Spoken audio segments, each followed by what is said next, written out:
Уставните измени во делот на промената на името кои треба да се случат до крајот на декември годинава биле напишани од Грција преку нон-пейпер и испратени до македонската влада, која се согласила на нив, тврди подпредседателот на ВМРО ДПМН Александар Николовски. Во јавноста се ќе биде глума, како да ќе бидат пишувани тука, па затоа и власта не говори за нив, вели Николовски. Според наши информации, ја повикувам владата да не демантира, уставните измени во делот на промената на името од Република Македонија во Република Северна Македонија, промената на преамбулата членот 3 и членот 49 се веќе напишани, се завршена работа и им биле дадени на представниците на македонската влада од страна на Грција во вид на нон-пейпер.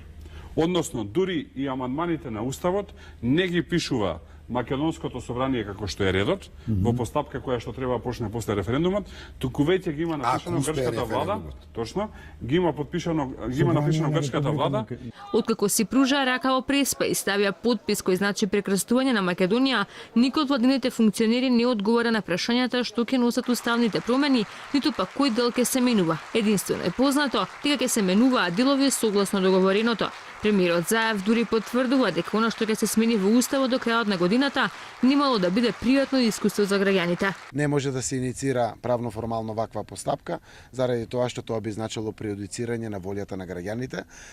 Јас сакав уште сега ако може да се презентира, да ги видат граѓаните како тоа излегува, но со сето тоа ќе се прави не пријатно влијание врз граѓаните, а граѓаните треба навистина слободно да одлучат во овој период. Промените се во членот 3, членот 49 и во преамбулата.